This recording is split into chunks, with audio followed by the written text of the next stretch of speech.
All right, welcome to our weekly Name Tags Chat podcast. Today I'm with Amanda McGrory.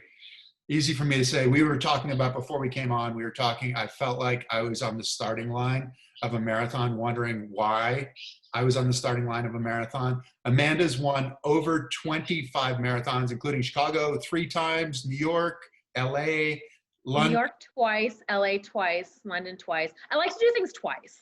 Well, you should do things twice. If you're going to do it and going to enjoy it, you want to go back and do it again. You really appreciate it. So, only Tokyo once, though. Well, you might well get a chance. Part of the reason that Amanda is on is that yesterday, the Paralympics were supposed to have started in Tokyo. As a result of COVID-19, they are postponed until the 24th, I believe, of August of next year, of 2021. So they will be the only odd-numbered Paralympics or Olympics, as far as I know, in history. You're the archivist. Yes, I know. You're putting me on you didn't prepare me for this. I didn't know we were doing Olympic and Paralympic trivia today. Games have been canceled in the past, but I do not believe they have ever been postponed and held on an odd year. You are correct. I think I'm right. Amanda is actually the archivist for the U.S. and Olympic and Paralympic Committee now. So can we do that? We'll get to Tokyo in a second because there's going to be so much there. But how did you end up as the archivist? And what does that mean that you were the archivist for the Olympic and Paralympic Committee? So my role within the USOPC is to preserve and share the history of the Olympic and Paralympic movements, the organization, and the stories of the athletes. Wow. It's the very boiled down version of it. So we collect. Is that on your business card? It should be. I'm still pretty new. I haven't gotten business cards yet. I've only been there for a month. I'm going to put that on my list of things to ask for. Perfect. It's just going to be the whole back of it. Yeah, I think it would be. Exactly. Wow, that is a tremendous, and you are the only one though, right? You are a department of one as far as archive. I am. I'm the only full-time employee there right now. I have 2 contractors working for me who are working through the opening of the U.S. Olympic and Paralympic Museum, which is right down the street from the headquarters building in Colorado Springs. But their contracts are actually scheduled to be up on September. So I want everybody to cross their fingers that I get to keep them because they are amazing. And we have so much to do, especially with the museum opening. The archives have suddenly become way more visible, and we are getting tons of offers of donations from athletes, from supporters of the movement, from major donors. And then in addition to that, the number of requests we've had for research and photos has also skyrocketed. I think for a long time, nobody really even knew that the USOPC had an archives. And now that the museum is there and so many of those artifacts are on display, and visible and accessible to the general public, now it's just like everybody's coming in. So you're going to have to tell people a little bit about the museum as well. What is the museum? Why the museum now? I mean, this is a long time. You'd think that there would have been a museum before. There wasn't there? There hasn't been in the United States. There's a small museum, I believe, at the Lake Placid Training Center. And I also believe there's a small independent museum in Squaw Valley, which hosted Winter Olympic Games in the 60s. But the only official Olympic museum was the IOC's museum in Lausanne. And so there wasn't anything in the United States, and the archives had small displays within the headquarters building, and then we would also do temporary displays at exhibits and other places, media summits, assembly, those kind of events. But we never had a permanent exhibit, and archives are closed just across the board. That's just like an archives thing. And so it's a request only to come in. And so it was really, really difficult to see any of the amazing items that we had. So this is open now to the general public, so people can come and view all of the cool stuff throughout history. And this is from 1896 or 96 and on. Yeah, absolutely. So it tracks there's even some artifacts from the ancient Olympic Games. But the real history starts in 1896 with the beginning of the U.S. Olympic Committee in the United States, sending our first team over to compete in Greece. and then tracks the kind of the progression of the Olympic Games, and then the beginning of the Paralympic Games, starting with the Stoke Mandeville Games, until they became the official Paralympics in Rome in 1960. And then it tracks it through like the Winter Games and the Southern Games, updates in technology, both on the Olympic and the Paralympic side. There's an interactive component where you can try out some sports. You can see what it's like to compete in skeleton, downhill skiing. It's pretty amazing. So it's actually, the museum itself is not a U.S. Olympic and Paralympic Committee entity. It's owned by a separate group within the Colorado Springs area, but we work together with them, and a lot of our artifacts are on loan and on display there currently. Wow. Now, have you come across anything that is like just the great story? That's some artifact that nobody would know about? Are you allowed to tell me? Well, first of all, there are so many of them. Before I became the archivist here, when I graduated with my master's degree in 2018, I graduated and basically the next day flew to Colorado Springs to start an internship in the archives at the USFPC. And my first big project was a 5-year inventory that the previous intern had started working on. And so I was just basically, it's closed storage, everything is kept preserved in packed boxes. And so I would pull a box off the shelf, open up the box, and then search within our cataloging system to see what was in there. And I remember just kind of like digging through a box, and I pulled out a tennis shoe from Beijing, signed by Serena Williams, and just about lost my mind that it was just like hanging out in a box on a shelf. So is this like Christmas morning for you? I was just like, my eyes about popped out of my head, because up until we have all different artifacts from all across the games. And a lot of the items are just pins or t-shirts, uniforms that were issued to the athletes. Some of the items have been donated by athletes, like a shoe signed by Serena Williams, and then other things have just come in through the organization or elsewhere. And so up until that point, I hadn't really stumbled upon anything interesting. And then I saw that and was like, this is the coolest job ever. Wow. So that's when you decided, right? Because you were racing full time up until that point. We're going to take a step back afterwards. After you answer this question, we're going to take a step back to your racing. Yeah. But that's when you decided to become an archivist? Yeah, so I'd actually already finished my master's degree in library and information science at that point. I went back to grad school in 2018, and I wasn't really sure what I wanted to do. I thought I wanted to be an academic librarian, and it's been an ongoing joke in my family that it took me a long time to figure it out, but I figured out how to get a degree in organization. When I was a kid and my mom would like ground me, I would reorganize my books and like alphabetize them, and I was a weirdo. So this is a lifelong thing. It continues on. Yeah, moving to Colorado Springs was like kind of awesome because it means that I have like endless organizing to do now, and I'm loving it. But I thought I wanted to be an academic librarian, realized that that wasn't a great fit for me after my first semester. My second semester, I went and competed in Rio at the Paralympic Games. So I took one class, and then I was doing an independent study working with Brad Hedrick, who was compiling a history of wheelchair sports at the University of Illinois. So I got to do a lot of archival research, and I was like, I am pretty into this. Semester after that, I took a special collections class, which basically we went into like the special collections room at the library where they hold like original Shakespeare works and like got to touch it all. And it was like, this is it. This is what I want to do. I don't just want to research the cool stuff. I want to touch the cool stuff. Yeah. Do you get asked this question a lot? How did you become an archivist? I do, because it's kind of an unusual career path.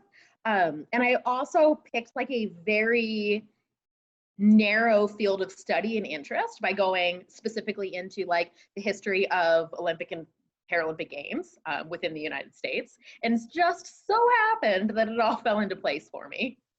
And when somebody asks you what you do you just throw it out there? Do you just say, I'm an archivist? And just kind of. And then I almost always have follow-up questions that are like, okay, so what do you do then? Like, do you just like hang out in a big like storage closet all day and like wait for people to ask you questions about stuff? Do you? And is that true? Is that what you do? I do so many things. I am still learning what I do. Processing artifacts is a big part of my job, both physical artifacts coming in as well as like manuscripts and internal documentation from the organization, as well as cataloging photos. But then in addition to that, building relationships with athletes and donors, sharing the stories of the organization and then of the athletes that we're preserving as well. It goes on and on and on. It's really expansive. And for you, I mean, imagine being at the University of Illinois, right? So you guys were, in a lot of ways, that was the first real wheelchair program in the US, right? So absolutely. You kind of grew up in some ways in an archive to a certain extent. Did you know that history while you were there? It's the thing that I'm kind of obsessed with, actually. And it's a big part of the reason why I decided to go to the University of Illinois and why I wanted to be a part of that program. Just because the legacy and the culture of excellence that has been built there is absolutely incredible. And to just play a small part in that history was a very cool experience. So this is one of those things that like kind of grew as I got older and like really realized what I was a part of. Can you tell us a bit of that history, though, of how it happened and everything? Yes, I can. So in the late 1940s, after World War II, there were a ton of soldiers coming back with spinal cord injuries. They had access to the GI Bill to go to college. However, there were no universities within the United States that could support students with disabilities. It just so happened at the same time, there was a satellite campus of the University of Illinois in Galesburg that was built in an old nursing home. So Dr. Tim Nugent, who I believe was a grad student at the time, set up a program where he brought the first wave of students with disabilities in. They were able to stay like in the rooms at the nursing home, so totally accessible, and start their degrees there. That campus was shut down, I believe, in 1952. And Tim Nugent petitioned the university to let that first like cohort of students move to the main University of Illinois campus to complete their degrees, with a lot of pushback, because at the time it was just kind of assumed if you were a person with a physical disability, like that was it. There wasn't really much sense in spending the money to educate you because you were no longer of any use to society.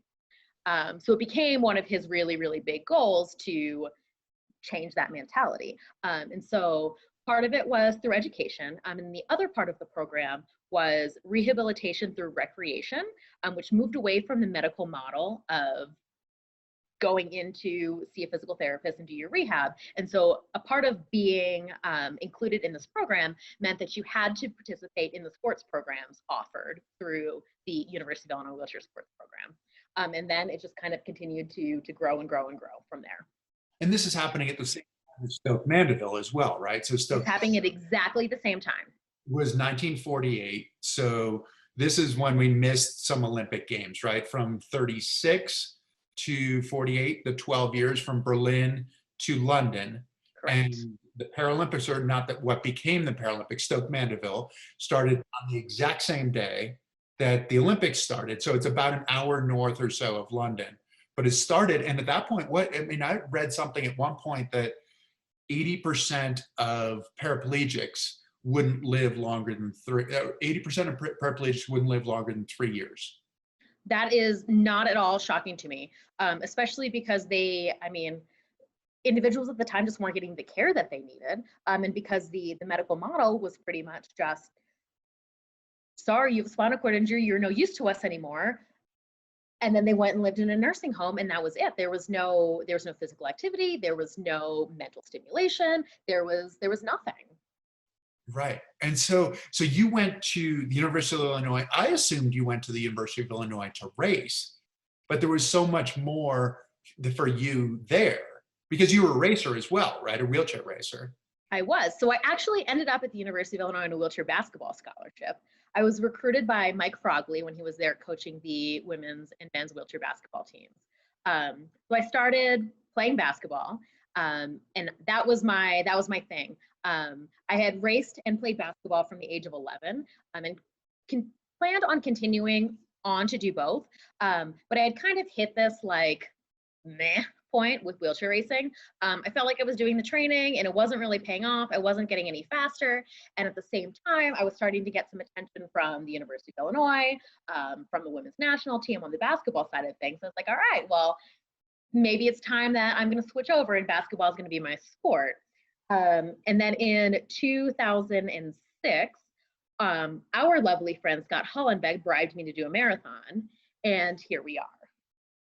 That was, well, because you came up as a junior, right? As a junior, I think we're gonna have to take the step all the way back. Let's Tarantino this. Okay, we'll go all the way back to the beginning. We'll go all the way back to the beginning. So October 19th, I don't have the year right. I can't remember the year. I assume you can. I can. It is 1991. 1991. Okay. So October 19th of 1991, you are 5 years old. Mm-hmm. And you go to get out of bed and pretty much. I got up fine in the morning, went, brushed my teeth, was getting ready for kindergarten. And when I started to walk down the stairs, my legs felt really, really tight. Like all of the muscles felt tight in my legs, but I was kind of walking like my feet were asleep. Like I was kind of walking like my legs were jelly. Mm-hmm. Sat down on the sofa, and then about 20 minutes later, excuse me, that was it. So my parents actually at the time, I was a little bit of a problem child. I'm just gonna be straight up with that. So I had been an only child for a long time. I was the first grandchild. I had a 9-month-old sister, and I was not adjusting very well to sharing the limelight. And so at first, when I was walking down the stairs, my mom thought that I just had a cramp. She thought that it was being dramatic, whatever. It wasn't until about 20 minutes later when I hadn't moved that she started getting really concerned that something was actually wrong. So at that point, rushed to the hospital, did test after test after test, CT scans and MRIs and spinal taps, and I ended up being diagnosed with transverse myelitis, which is a rare demyelinating disorder. It's a neuroimmune disorder. It's normally triggered by some sort of like external circumstance that affects your immune system. Immune system gets confused, it affects the myelin sheaths within your spinal cord. Without those myelin sheaths, the nerves, cells, signals can't transfer, and it results in some degree of paralysis.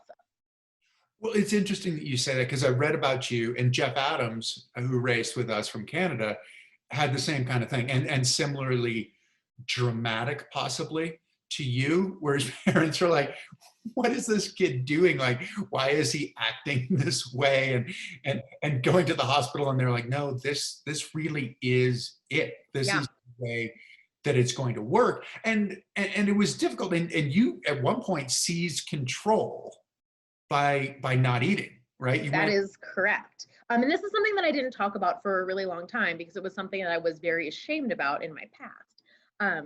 But the transverse myelitis is very, very rare. Like 1 in 5 million, 1 in 10 million. I'm not sure what the numbers are right now, but it's unusual. It's one of those things that like you go to med school and they're like, okay, you're probably never going to encounter this.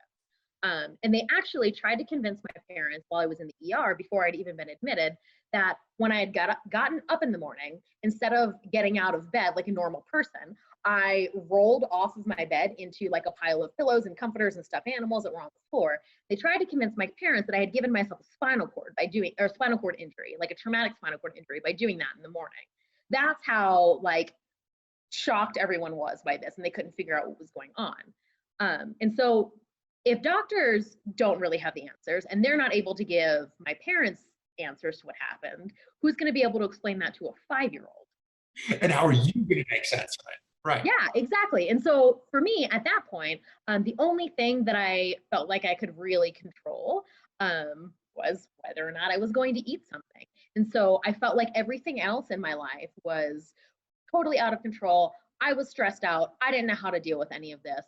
And so it very much turned into this control thing where I was like, can't make me do that. You can make me go to PT. You can make me get in my wheelchair. You can make me do this, but you cannot make me eat. Wow. And you went down to continuing on with the problem child thing here. There's a theme. Exactly. You went to 35 pounds as a 7-year-old? I did. And it wasn't until then I started working with like pediatric eating disorder specialist and worked through some of this stuff. But it was really finding sports that helped a lot for me. I think that I was missing that community, and I didn't realize how important that it was.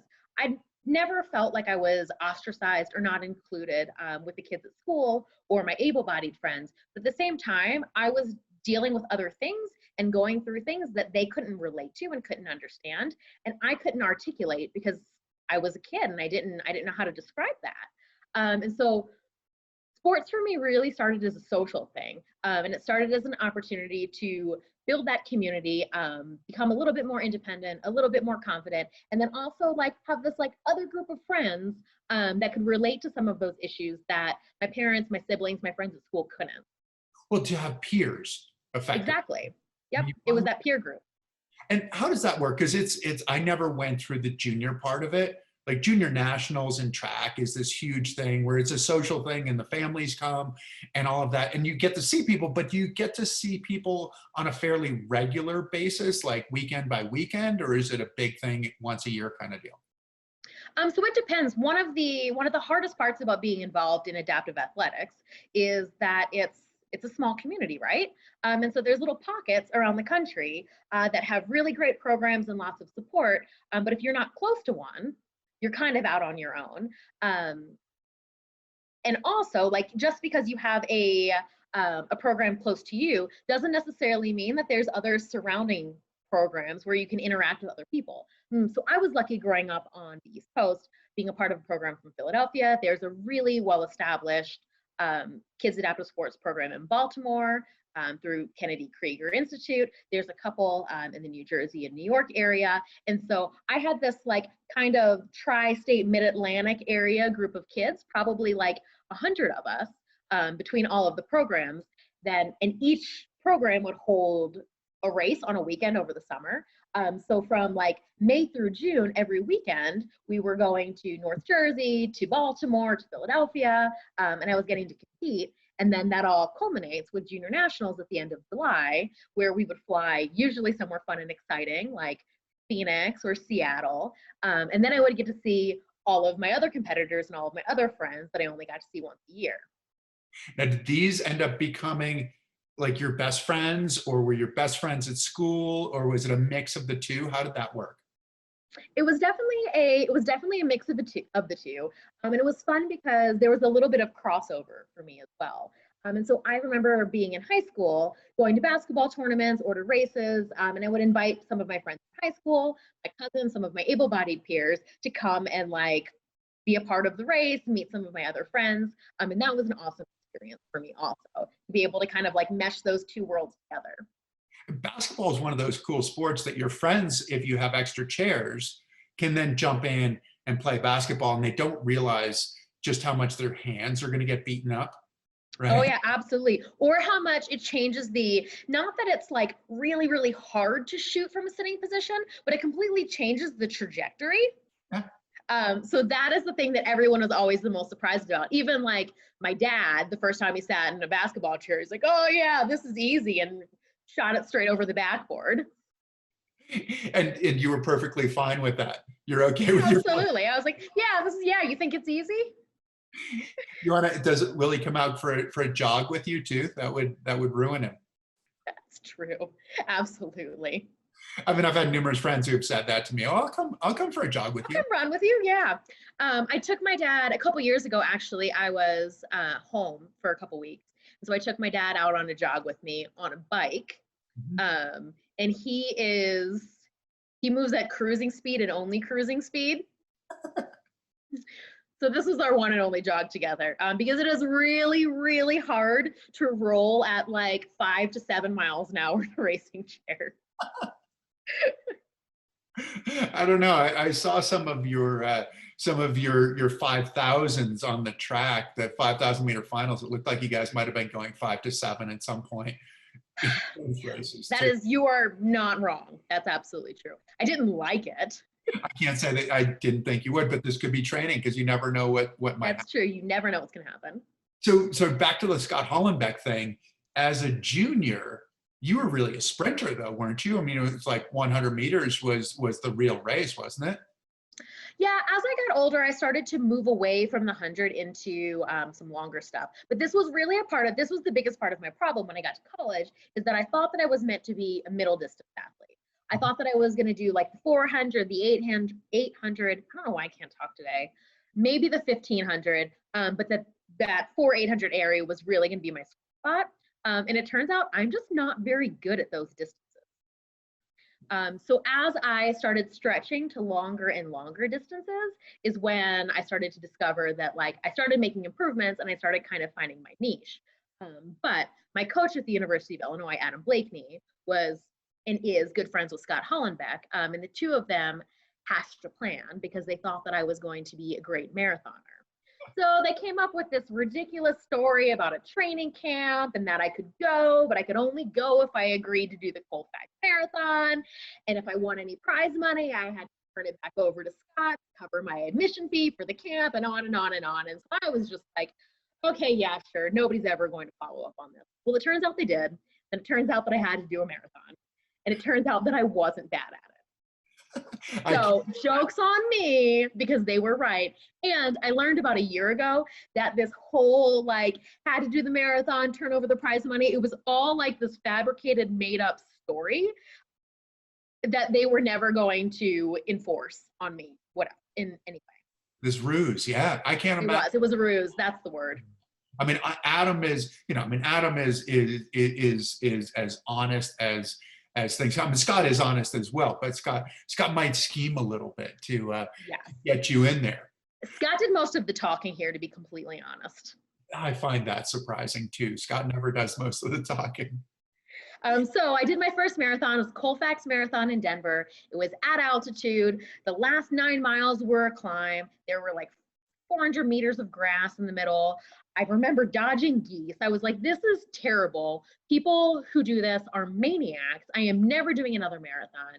But I got talked into doing my second marathon by Scott 3 weeks later. And you couldn't be happier. This was a great shift. And yeah. It's true. It was. My second marathon was Grandma's Marathon. It's in Duluth. It runs along the edge of Lake Superior. It's got some like nice rolling hills, a little bit of shade, little breeze. It's a fast course. It was wonderful. I took, I believe, 17 minutes off of my time from my first marathon to my second marathon. And then I was like, all right, I get why people are into this. And then I just. Really? Okay. So I am probably close to, I've been doing somewhere between 6 and 8 marathons a year, sometimes 10 for the past 14 years. We're getting really close to the 100 marathon mark. Do you have a favorite? Are you allowed to have a favorite? This is like having a favorite child kind of thing? It's really hard. So I have a soft spot for Chicago. I've been really successful in Chicago. It's a great course for me.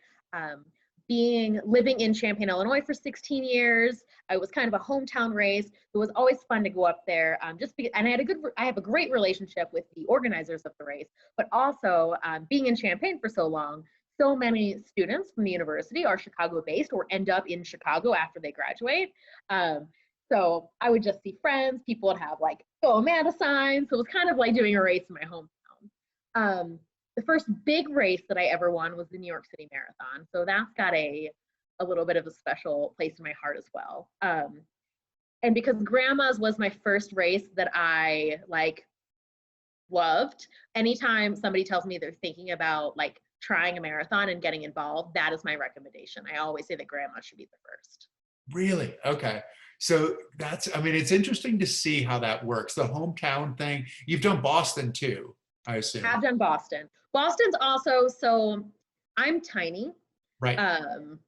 Which means I am not a great coaster, which means Boston is a terrible course for me. So Boston is, it's one of the only races that I've done many, many times. And my top finish there has been second. I have never won it.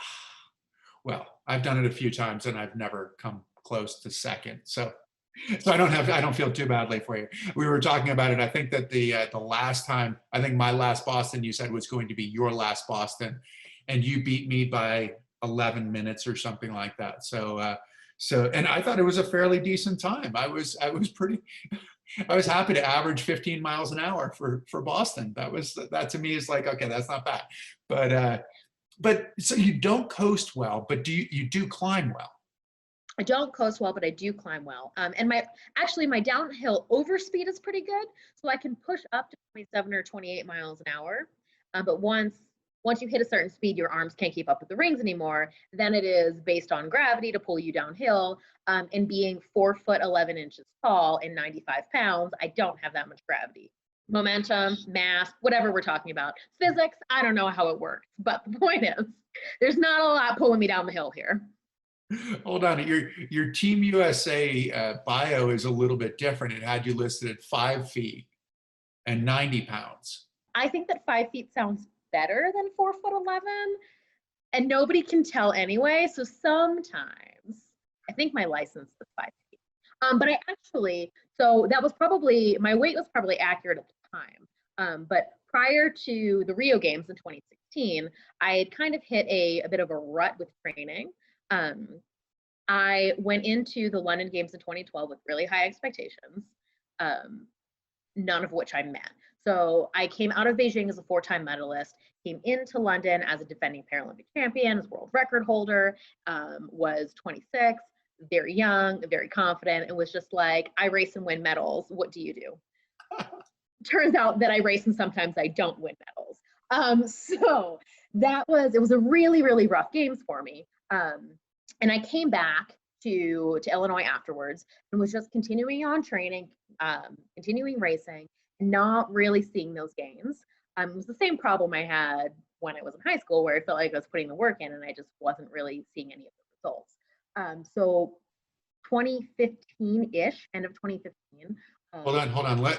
Did you call Scott Hollenbeck? Is that what happened? I should have called Scott Hollenbeck. He would have talked me into doing some crazy nonsense. It would have, yes. Eating raw chicken and going and laying in a hole in the woods or something. Which, I shouldn't knock it because it worked the first time around that he talked me into doing something that I thought was off the wall. But Adam and I worked together to come up with a plan to make some changes. And one of the things that we both noticed was that I performed better when I was in school. And I'd been thinking about going back to grad school anyway, so this seemed like the perfect time to do that.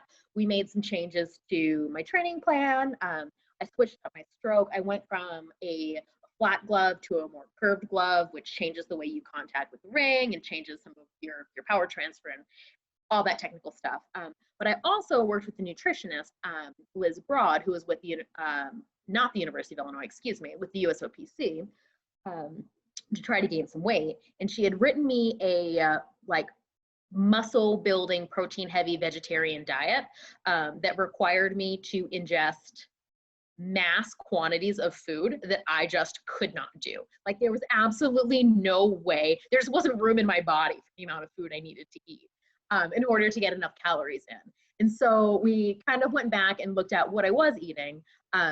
And I, after 8 years of being a vegetarian, switched back to eating meat and promptly gained 15 pounds. Oh, wow.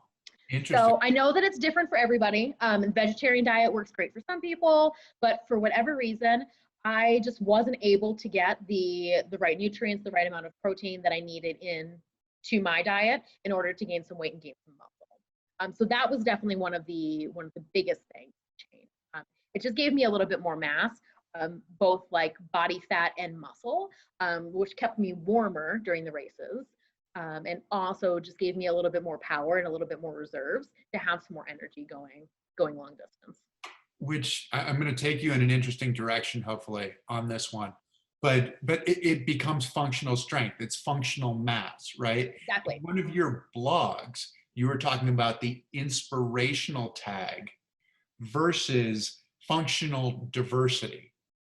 So can you explain a little bit of the stigma surrounding inspirational, but then also what functional diversity is? Is that something that you created? It's actually the first time I've seen it. Oh, really? Yeah. Nope. I actually can't tell you where I saw it, but I really like the way that it sounds, and I like the way that it can be used to describe varying levels of ability and disability. So the inspiration problem. Um, this is well known to Paralympic athletes. And here is what the issue comes down to, I think that it is fine to be inspired by athletic performances. Athletes are by nature inspirational. Watching Michael Phelps win his 5 millionth medal, that's inspirational. I think the issue with inspiration, specifically with Paralympic athletes, is that's what it always pushes to. The story always turns towards the inspirational story of whomever. And a lot of times the inspiration isn't the fact that the individual is achieving incredible things. It's like, this person with a disability is driving a car. Isn't that so inspirational? It's these everyday things that, sure, maybe you and I and whomever else have had to try to figure out different ways to do, whether we do them on our own, whether we do them with assistance. It looks different for everybody, but in order to exist in a world that has been created for able-bodied people without disabilities, we've had to learn, we've had to adapt, we have to do these things in order to be functional members of society. It's not inspirational, it's just everyday life. And there's this other idea that goes along with the inspiration problem, that an individual cannot have a disability and also be successful. The story and the narrative is always, so-and-so overcomes their disability to win a Paralympic medal, overcomes their disability to graduate from college, whatever the thing is. I did not overcome my disability to win a Paralympic medal. In fact, I would not have a Paralympic medal if I didn't have a disability. Well said, exactly. I mean, it's interesting, right? Because it's like, it gets it to be effectively a two-dimensional kind of person, as opposed to a three-dimensional person, where you're talking about the struggle, the striving, the work, the performance, the strategy, which we will get into in talking about a couple of your races. We also have to go back, because the thing is, in being inspirational, your only gold medal, right? Only gold medal was in the 5K, 5,000 on the track in Beijing. And so for people who don't know, how many laps is that of the track? 5K comes out to 3.1 miles, which is 12 and a half laps around the track. 12 and a half laps around the track. And how fast will you do it? You were the world record holder. So when you went into that, what was your world record? So the world record has fallen significantly in the past few years, but I believe at the time my world record was 11:39. Just for comparison's sake, and how far technology and training and women's athletics have come since 2008, in order to qualify to make the US national team, you now have to run an 11:12. 27 seconds faster than your former world record. Correct. I believe actually that the world record was just broken about a year ago by one of my Honda teammates, Swiss athlete Manuela Schar, and it is now sub 11 minutes. Wow. And she ran it solo. Sub 11 or sub? Sub 11. I believe it's 10:51, 10:52. Wow. For a long time, it hovered around, I think for a couple years, we were like 11:04, 11:05, 11:06, and like we're shaving off little bit by little bit. But yeah, it is now, world record is sub 11 minutes, which is blazing fast. It is incredibly fast. Yeah, that is, so what is that? So that's like 22, so that's like 18 miles an hour, I think, is an average. It's about averaging 18, because I think in order to run, I'm just making stuff up, so this is gonna be wrong. We figured out that in order to run an 11:10, I think that you have to average 16.9 or 17.1. So to go sub 11, I mean, it's high 17, low 18, sure. Something like that, right? Exactly. Which is just flat out fast. That gets to be a, what is it? It gets to be about a 49 to 50 second quarter, 400 meters, which there are a lot of people out there. Most people cannot run a 50-second quarter mile. I mean, just. Right, let alone 12 and a half of them in a row. Exactly, exactly. This just to give it a little bit of perspective. So in your race where you won, Yes. something significant happened, right? You ended up having to run this race twice. You ended up third in the Yeah. first race. I mean, can you talk us through what you were thinking? Because what, it was 500 meters to go. Yes. So another fun fact about this is that that was my very first Paralympic race. Oh, wow. I Okay. was 22 years old. I had never been to the Paralympics before. I had gone to World Championships in 2006, but I didn't compete in the 5,000. I had never run the 5,000 at a major international competition before this. Despite being world record holder, I ran it in Atlanta at a US-based race. So first time that I've ever had a major international competition running this race, very first race, beginning of the Paralympic Games. And with 500 meters to go, I am in the outside of the front of the pack. So we were 3 people deep with a whole pack of like 8 people behind us. We were also moving really, really slow at that point. I think that we were probably about a minute to a minute and a half behind world record pace, just because it's different, right? Everybody's going for medals at Paralympic Games. It's all about tactics. It's all about strategy. And so those long distance races tend to go slower than they do at qualifying events. So anyway, we are coming out of the turn into the straight with 500 meters to go, getting ready to hit the bell for the belt lap. And there are 2 Swiss athletes inside me. I'm in the 3rd lane, and the athlete in the middle, I don't know, she's a very experienced athlete, was the gold medalist from the Athens Games in 2004. Something happened, she missed her compensator, and compensators, for anybody who's watching and doesn't have wheelchair racing background, it's a steering mechanism on the chair that holds your front wheel in a set position. It prevents you from needing to steer the whole way around the track to follow the turns. And so coming in and out of the turns, there's a little bar attached to a spring. You hit the bar, it turns your wheel and holds the wheel. You come out of the turn, you hit the bar back, it straightens your wheel out. She forgot something with her compensator. So instead of going straight when we hit the straight, she continued turning into the athlete inside of her, who was her teammate. In a kind of self-defensive move, she put her arms up and blocked her, pushing the athlete out to me on the outside. I kind of like popped up onto 2 wheels, ran over her head. Everybody behind us went down. And of the 12, 13, however many people started the race, I think only 4 of us finished. I was totally flustered, had no idea what was going on. This was at the time the worst race or the worst crash to ever occur in a women's race at the Paralympic Games. But I was just happy to come out of it with a medal. But more stuff happened, right? Because you're out in lane 3, and so you just started sprinting, pulled back. So as soon as it happened, I kind of like freaked out for a second, like looked, saw that she was down, saw that there was just like carnage and bodies on the track. And I was like, all right, well, I gotta go. Like, they're not stopping. And like, nobody really knew what was going on. So like, the chaos continued coming around the backside of the track. I had gotten like boxed in and cut off by a couple of other athletes. And then when we hit the straight again, I guess up until that point, all of the officials were trying to decide what to do.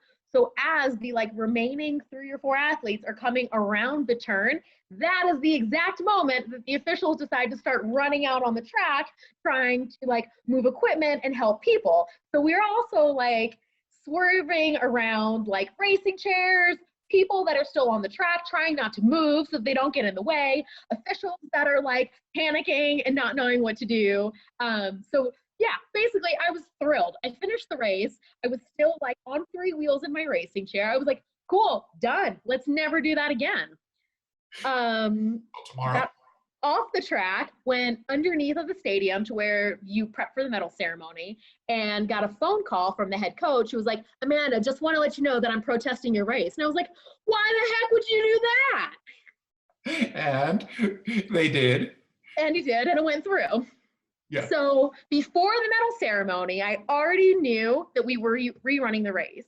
But they were like too late in the program. Everything was already set. So they were like, look, here's the deal. We're giving you the medals. Hold on to them. You don't get to keep them. We're doing this again.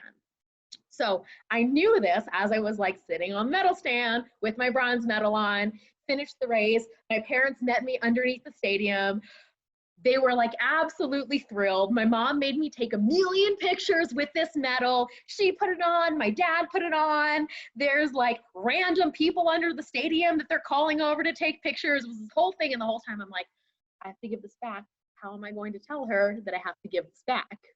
She has all these photos. Oh no. So many photos, so many photos. So the 5,000 also, this started, it's my parents' least favorite race, both of them. And I think this is what started it. Sure. So I waited until I got back to the hotel room. They got back to the village, and they got back to their hotel room. And I called my mom, and I was like, I have to tell you something. It's one of the hardest phone calls I've ever had to make. Always a good introduction to the conversation with your mom. I know. I was like, we got to have a serious talk here. And I was like, I have to give the medal back. We're rerunning it. She's like, no. And I was like, yep, it's going to be okay. So we reran the race about 4 days later. The athlete that caused the crash had been disqualified, and there were two other athletes that had pretty serious injuries. One of them that had broken ribs, and another one that had like the most severe case of road rash on her face that I have ever seen. That I don't believe either of them competed. So it was a slightly smaller field. The nice part for me about this was that I'd kind of gotten my first race jitters out, because the other thing that I didn't mention about the first race was that I didn't do any of the things that I was supposed to do. Adam, Blakeney, and I had set up a whole attack plan of like where I wanted to be, when I was gonna attack, like, and I didn't do any of it. So he told me to get my life together and try again, which I did. Ran the second race to plan, and ended up coming away with the gold in a photo finish.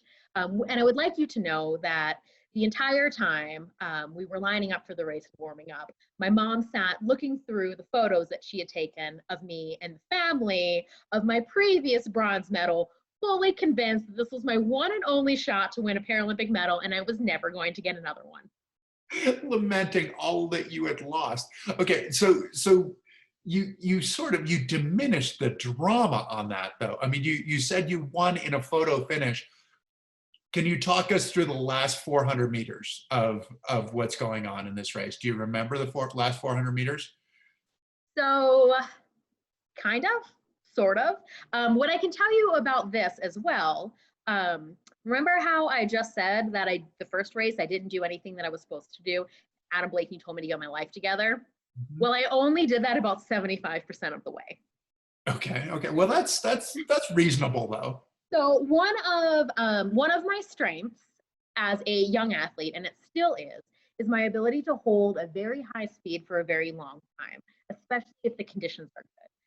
So this counts for like overspeed, really hard tracks, tailwinds. I can get up to 19, 20 miles an hour and just hold it. So my attack plan was to throw in a couple of attacks during the race, which I didn't do the first time and I did the second time. So anytime the group really slowed down and got down to like 12, 13 miles an hour, and we're just kind of like looking to see what was going to happen, the plan was I was going to loop around the back of the pack and attack as hard as I could, to kind of shake things up and make everyone chase me. For 400 meters, for 800 meters, for probably about 400 meters. My sprint speed is not great. Once I get up to speed, I can hold it. So the plan was to take them by surprise, make them work hard to get back up to me. And then once the pack reconnected, I was going to pull out, kind of settle back in, wait for everybody to slow down again, and then we were going to do it again. So I did do that a couple of times as I was supposed to do. However, and hold on one second, just to explain that. So you're trying to take their sprint out of them. Exactly. Yep.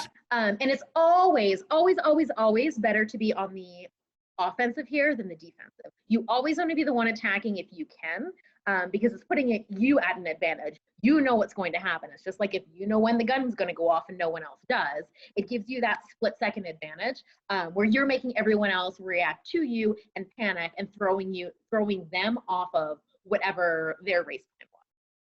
So that was the plan there, which I did. That part of it.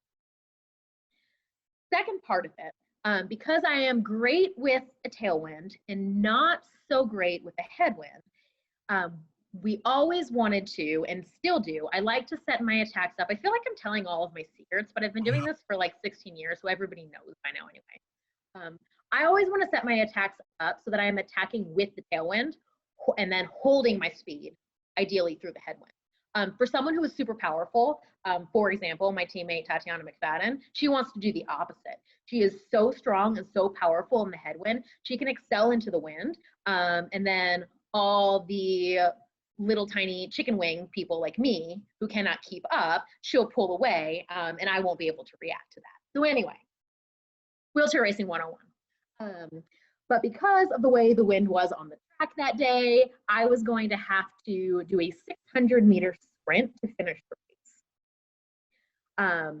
And I had panicked because I didn't know that I was going to be able to hold off the pack for 600 meters. It felt like it was too long for me. So I just didn't do it. And as I was deciding whether or not I was going to set up the stack, all of a sudden I was in the headwind. All of a sudden I was 200 meters out from the finish of the race. And I was like, holy cow, if I don't do something soon, like I'm gonna run out of race. So in theory, I should have started my attack about 400 meters sooner than I did. Maybe would not have been such a close photo finish, but I set up my attack coming into the last turn of the 200 meters, came out around the pack at the end of that turn, and then just sprinted my heart out for the last 100 meters, which ended up being a victory of 200ths of a second, which comes down to roughly 2 inches. And you were chasing. So I was chasing the whole way. I was kind of buried somewhere in the middle of the pack when I set that attack up. It was not, everything else about the race was great. That was a real risky move that did not play to my strengths. And it kind of, I mean, it was the same thing. It worked to my advantage that at the time, everybody was kind of like holding off, waiting for that last minute sprint, waiting to see where the attack was going to come from. And luckily nobody put together an attack before then, because if they had, that would have been it for me. And the funny thing was, so Deanne Roa, who ended up winning the first running of this, was the woman that you chased down to beat by 2/100ths of a second.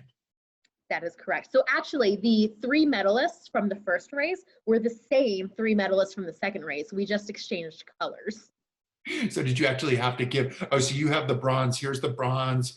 Yeah, I'll take the gold. Okay. We all just had them in our pockets when we got up to the medal stand. It was this little like, no, so the weird thing was that the local organizing committee in Beijing let us keep the medals until the morning of the race.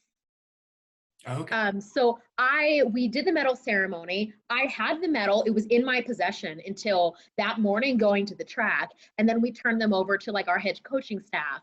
And then they took them back to the local organizing committee that then represented them. As your mother's crying in the stands watching you give this medal over, Yep. But then you end up winning the gold. You said that we're gonna have to jump a little bit here, because you said that London was difficult, but then in Rio, you had 2, just what I would imagine are 2 of the most spectacular races in the 1500 and the 5000, with the US sweeping. And not only the US, but all 3 of you were University of Illinois athletes. So you had lived and trained together for so long. And I watched these races today, and I mean, you talk about the inspirational part of it. I have to admit, like, I mean, I felt a little bit misty as I was watching these races, because it was so cool to see you guys be so in control of the race. You were just so in charge. And what was it in the 1500 when Tatiana was in front, and I think you were in second, mm-hmm. and Chelsea moved out, and so it was kind of like you guys just created this wall in 1, 2, and 3 as you're coming off the turn. The Mighty Ducks patented Flying V is what it was. I didn't know it had a name. It's the Flying V. I mean, that We didn't call it that then because we were all a little bit nervous about whether or not we were going to be able to pull this off, because it was so. First of all, yes, absolutely incredible. The most memorable races of my career by far. More memorable than winning a gold medal, I think. There's nothing cooler than being on the top of the medal stand with two of your teammates watching 3 American flags be raised. It's amazing. And then on top of that, just the absolute trust that we put in each other to pull that off. Every single person had to throw themselves out there and take a risk and rely on their other teammates to pick them back up and to stick to the plan. At any point, somebody could have diverted from that plan and decided like, nope, I'm doing this for me, we're going for gold. And nobody ever did. We worked together with the setup of like, we set up the attacks, we came in, we planned to be 3 in the front and spread out that way, and to set that wall up. And then to be able to do it again, like 3 days later, amazing. Like absolutely incredible, most memorable experience for sure. Have you gone back and watched that race on video? I assume that you have. So I actually just recently watched it. There was a couple weeks ago on the Olympic channel, NBC did a like highlights reel of some events from Rio. And the 5,000 was one of the events that they showed. The women's 5,000 was one of the events they showed. And I was doing a like live takeover of the Team USA Instagram account at the time. And that was the first time that I had watched it. And I remember in the race that we had kind of set up this plan, and the whole deal with the 1500 was that Tatiana was going to attack really, really hard. Nope, I'm lying to you. That's not what we are going to do. Don't listen to any of that. Chelsea and I, assuming that everyone was going to key off of Tatiana, Chelsea and I were going to sprint off ahead. And we were going to open up a really big gap. Tatiana was going to let this gap open up. She was going to excel as fast as she could and come up to us. And ideally, we were going to break away and just be a pack of 3 for the whole race. Right. Like break away from the rest of the pack, put some distance on them, and then it was just going to be 1, 2, 3, us together. It just never happened that way. We had some other, I mean, you do this once, people start to think that maybe you're going to try to do it again. So we had, we couldn't ever quite get that set up. And so I remember like kind of panicking partway through the race and like pulling everybody back to the back of the pack and being like, all right, guys, this didn't work. What are we going to do? We've got to come up with something new. And that's when we set up a whole different plan on the fly, with Chelsea coming around with an attack, the Tatiana and I following, and then Tatiana pulling the 2 of us up into the front.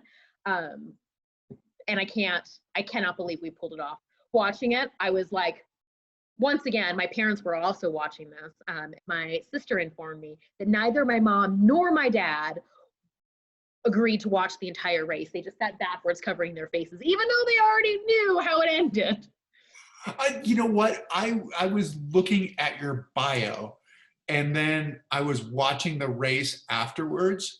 And I was rooting for you. I was nervous watching the video, knowing the outcome of how things happen. It's amazing because it was the same thing when I rewatched it. I knew how we finished. I knew we swept. I knew we went gold, silver, bronze. And I was watching it and I'm like, oh man, we are in deep here. I don't know what we're going to do. Which is so funny because I watched it with the view of what was going on with the other athletes, and they looked so distressed because you did have Tatiana in the beginning who sprinted off the front, yep, and like 50 meters almost, or 25 meters or whatever on the pack, and then it came back, and she did a few of those other things, and you can see the 3 of you, and then Chelsea's on the front for a long time, and you guys are just maneuvering, and you can see everybody else going, what is happening? What is? Well, we didn't know either, so it's fine. See, I gave you so much credit. I was always the one in the pack going, please be nice to me. Like, don't ruin my day right now. Like, be nice to me. Like, don't kill me right now. And it looked like you guys were just in such complete control of what was going on that everybody else was super distressed. And there were some great athletes in some incredible athletes. And we really were we came in with an advantage there, and we came in feeling very confident coming off of the 1500 from just a few days before. And so I think that that gave us a little bit of leeway, even though things didn't go exactly as we had planned.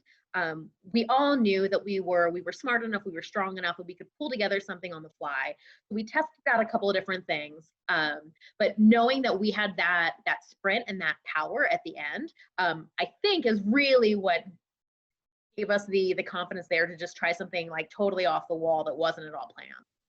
Well, I think that's part of it. And that is, I'd imagine that that's part of the joy of having been at the University of Illinois, is that you were surrounded by tremendous athletes and you saw a lot of the situations before you saw them for the first time on the biggest stage.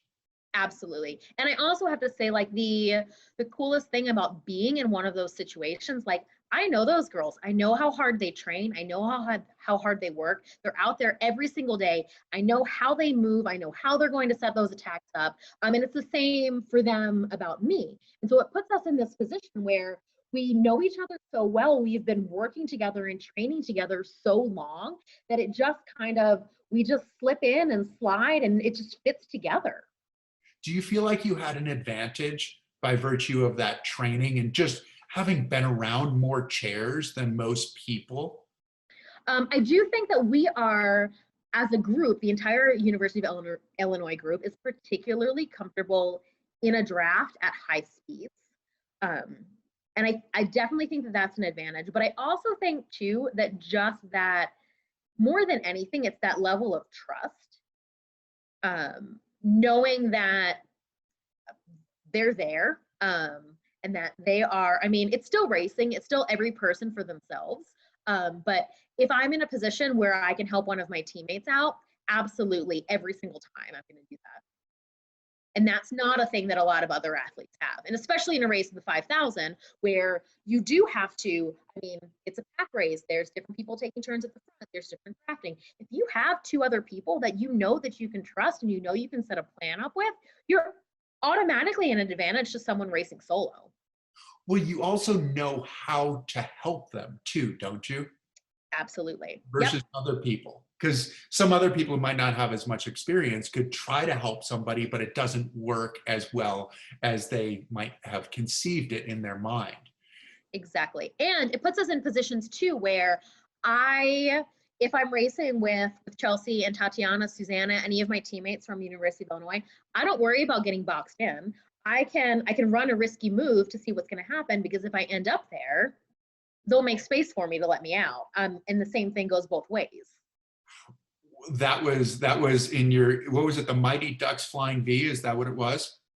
Which does that make Adam Emilio Estevez in this scenario? Wasn't he the coach? Yeah. Yep. Yeah. All right. I think so. That's awesome. This is good. This is an unexpected development. Which is hysterical. What did it feel like on the podium, when you were on the podium with? I cried so much those 2 weeks. It's ridiculous. So leading up to, this is like how I feel like I know I'm getting like older and more emotional. Watching the Olympics before we went to Rio, anytime somebody won a medal, I was just like a mess. It was like waterworks every single time. And I remember after our 1500 prelim, before we even moved on to the final, before we even set up the flying V, like trying to give an interview to like the Team USA media staff and just being like, it's just so cool. I'm so happy to be here. And I think a big part of that was because the London experience was so rough and so frustrating for me, that I made a promise to myself that if I was in a position to win a medal, even just to race in Rio, that I was really going to do my best to savor that moment and take advantage of it, because it is not something that everyone gets to experience. Exactly. And so did you cry as much for yourself when you were on the podium, or did you cry more for the people who were, when you were sitting on your couch watching the Olympics before you left? I definitely cried more when I was sitting on my couch watching the Olympics before I left. But I got a little bit emotional a couple of times. And for me, the biggest part of it was just feeling like we had pulled something off that was so cool and so unexpected. And it was so much more meaningful for me to be up there with two of my teammates than it ever would have been to be there by myself.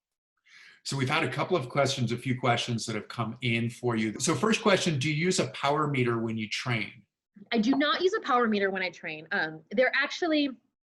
There have been some developments here, but it's really difficult to get a power meter set up to work correctly with a racing chair, because they normally set up with gearing system and a bike, which makes it really easy. But that power transfer is so much more difficult to measure when it is like gloves directly onto rubber. So we do use other things. We use heart rate monitors.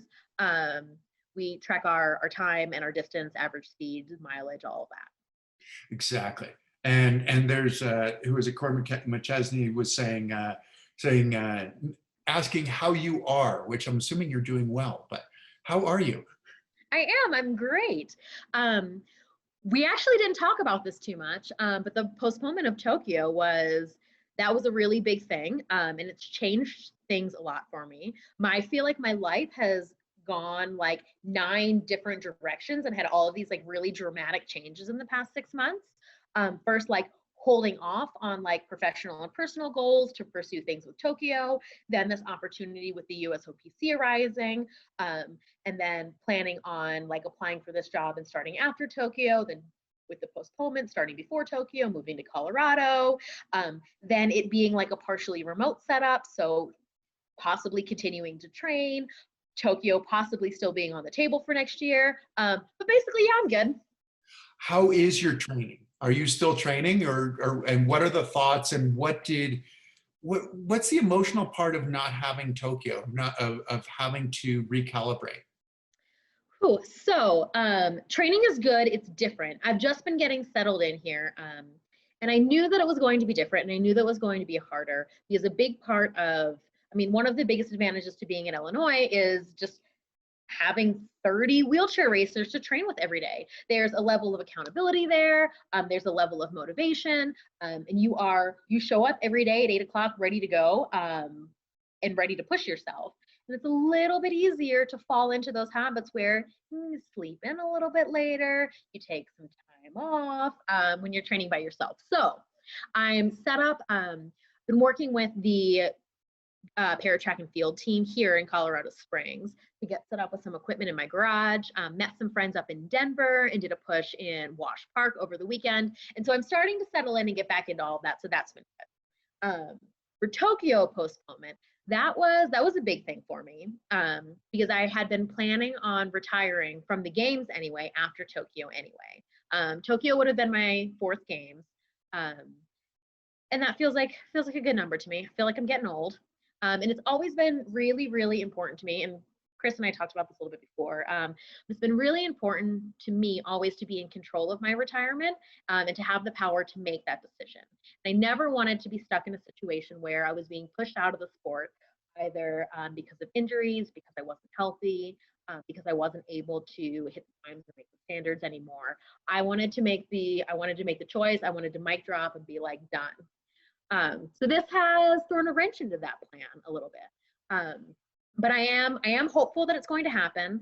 I am going to continue to train, and just kind of see how things go over the next year. I hope I'm in a position where I can go and I can travel and I can compete. But at the same time, I'm pursuing some of my other goals outside of sports, working on my professional development,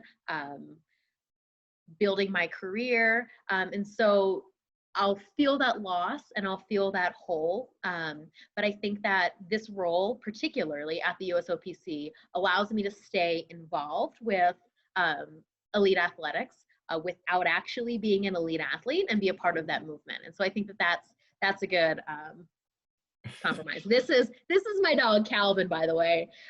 So in case you were wondering, he is hungry and he wants to remind me that he would like to eat soon. Really, he's subtle.